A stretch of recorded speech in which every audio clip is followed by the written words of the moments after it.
नमस्कार, मी रेखाच किचनमध्ये तुम्हा सर्वांचं मनापासून स्वागत करते। आज आपण बघणार आहोत मिक्स डाळींचे खमंग असे सांडगे। उन्हाळ्यामध्ये बऱ्याच वेळा भाज्यांचं प्रमाण कमी असतं, अशा वेळी आपण हे सांडगे जे आहेत ते भाजीसाठी वापरू शकतो। खायला खूप टेस्टी असे हे सांडगे, भाजी मस्त चमचमीत तयार होते। सो यासाठी आपल्याला साहित्य काय लागणार आहे, कशा पद्धतीने बनवायचे आहेत, चला तर मग बघून घेऊया। सो यासाठी आपल्याला लागणार आहेत वेगवेगळ्या प्रकारच्या डाळी। तर मी ते 5 प्रकारच्या डाळींचा वापर केलेला आहे। यामध्ये मसूर डाळ 1 वाटी, चणा डाळ 1 वाटी, तूर डाळ 1 वाटी, अर्धी वाटी मूग डाळ, अर्धी वाटी मटकी डाळ। तर इथे मी 1 वाटी जी मसूर डाळ घेतलेली आहे त्यातली अर्धी मी इथे भिजायला ठेवलेली आहे आणि अर्धी या सर्व डाळी ज्या मी मिक्स करून घेतलेल्या आहेत त्यामध्ये अर्धी वाटी इथे घेतलेली आहे। तर साधारण 4 तास मी या डाळी भिजवून घेतलेल्या आहेत। त्याचप्रमाणे कोथिंबीर, जिरे, ओवा, लसूण आणि कोथिंबीर याचं मी वाटण तयार करून घेतलेलं आहे। त्याचप्रमाणे मिरची पावडर, हळद, चवीनुसार मीठ। तर या सर्व डाळी 4 तास भिजलेल्या आहेत। तर या पाण्यातून काढून घ्यायच्या आहेत आपल्याला।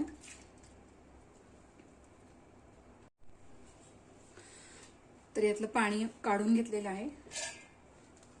या डाळी आपण जाडसर वाटून घेणार आहोत, खूप बारीक असं वाटायचं नाहीये, थोडंसं जाडसर असं ठेवायचंय। सो अशा पद्धतीने आपण हे डाळीचं मिश्रण इथे वाटून घेतलेलं आहे, तुम्ही बघू शकता इथे।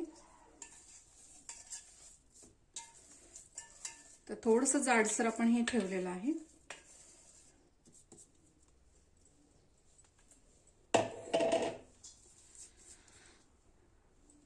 यामध्ये ऍड करायचं आहे लसूण, कोथिंबीर याचं वाटण, ओवा, जिरे, मिरची पावडर, त्याचप्रमाणे हळद, चवीनुसार मीठ।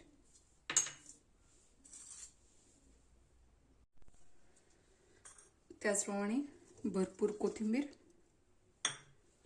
भिजवलेली मसूर डाळ। तर साधारण ही डाळ पण 1 तास भिजवून घ्यायची। तर अर्धी वाटी आपण 4 तास ज्या डाळी भिजत घातल्या त्यामध्ये घातली होती आणि अर्धी वाटी मी ही अशीच ठेवली होती, कारण ते दिसायला पण सांडगे छान दिसतात। त्यामुळे अख्खी डाळ अशी थोडीशी मिक्स करून घ्यायची। मिश्रण व्यवस्थित असं मिक्स करून घ्यायचंय।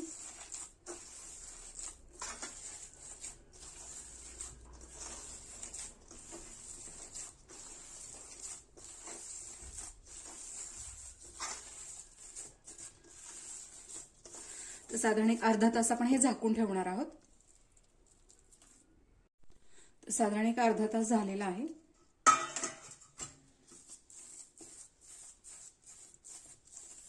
मिश्रण छान असं फुललेलं आहे, तुम्ही बघू शकता इथे। सो याचे मस्त असे सांडगे तयार करून घ्यायचे आहेत। तुम्ही एखाद्या ताटात किंवा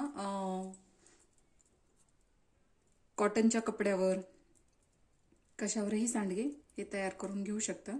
सो अशा पद्धतीने सांडगे आपण इथे तयार करून घेणार आहोत।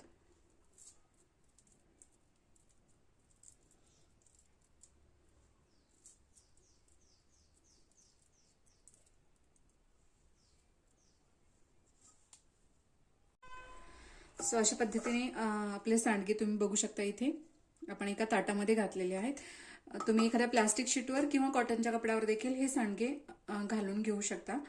2 दिवस कडकडीत उन्हामध्ये हे वाळून घ्यायचे आहेत। बाकी राहिलेले सांडगे देखील मी अशाच पद्धतीने कपड्यावर घालून घेणार आहे। सो 2 दिवस कडकडीत उन्हामध्ये मी हे सांडगे सुकवून घेतलेले आहेत, तुम्ही बघू शकता इथे। मस्त मिक्स डाळीचे सांडगे खायला खूप खमंग लागतात, भाजी तर खूप टेस्टी लागते। सो रेसिपी जर आवडली असेल तर नक्की ट्राय करा। व्हिडिओ जर आवडला असेल तर लाईक करा, शेअर करा, सबस्क्राईब करायला विसरू नका। बेल आयकॉनला क्लिक करा जेणेकरून तुम्हाला माझ्या व्हिडिओचे नोटिफिकेशन येत राहील आणि अशाच प्रकारच्या छान छान रेसिपीज तुम्हाला बघता येतील। प्रेमाने बनवा, प्रेमाने खाऊ घाला। धन्यवाद।